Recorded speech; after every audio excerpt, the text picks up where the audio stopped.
I'm going to read you chapter 22 of Island of the Blue Dolphins. I did not go into the cave, nor did I take the necklace from the rock. That night I slept on the headland at the place where I had left my baskets. At dawn I went back to the ravine. There I hid myself on a brushy ledge. It was near the spring, and from it I could see the mouth of the cave. The sun rose and shone through the ravine.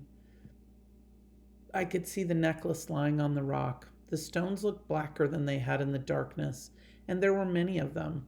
I wanted to go down to the cave and count them, to see if they would make 2 loops around my neck, but I did not leave the ledge.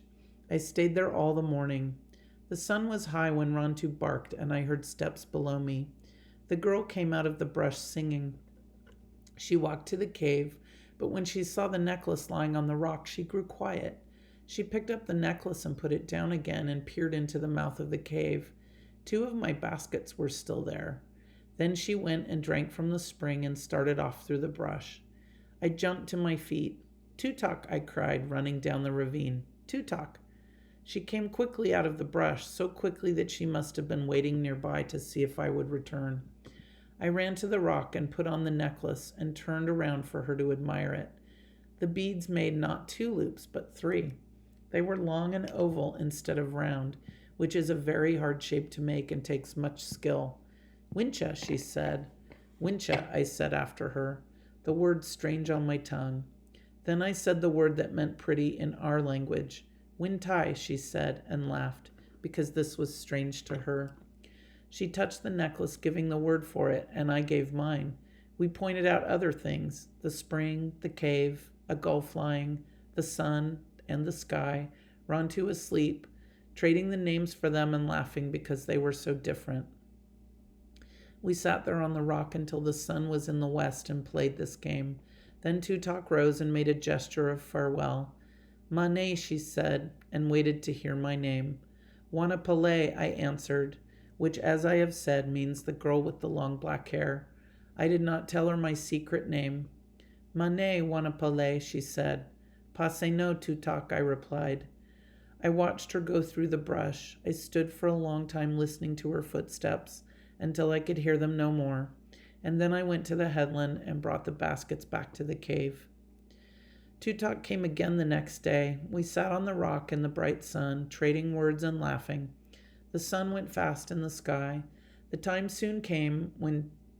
came soon when she had to leave, but she returned on the day that followed.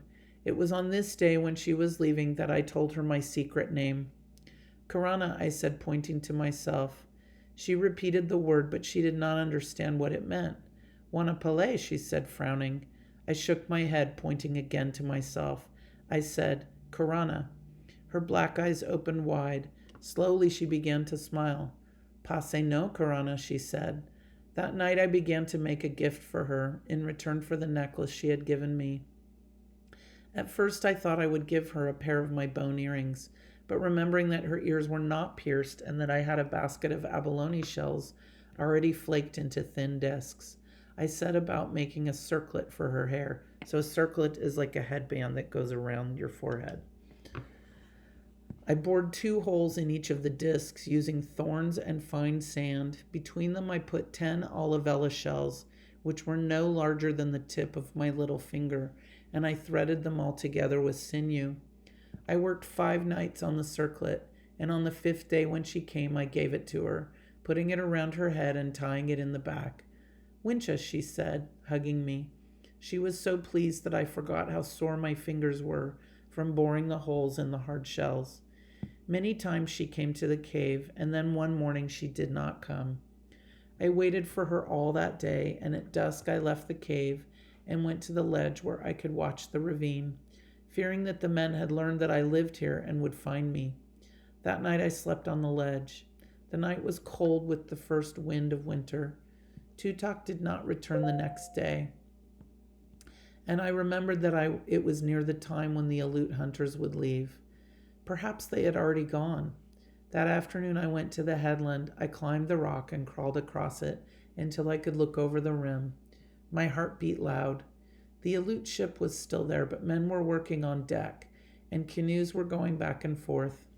The wind blew hard, and few bales of otter skins lay on the shore, so probably the ship would leave at dawn. It was dark when I got back to the ravine, since the wind was very cold, and I was no longer afraid that the Aleuts would find me. I made a fire in the cave and cooked a supper of shellfish and roots. I cooked enough for Rontu and me, and for Tutok. I knew Tutok would not come, yet I put her food beside the fire and waited. So that's kind of how lonely she is. Even though she knows she's not coming to eat, she still sets a place for her. Once Rontu barked, and I thought I heard the sound of footsteps, and I went to the opening and listened. I waited a long while and did not eat. Clouds moved from the north, covering the cold sky. The wind grew louder and made wild noises in the ravine.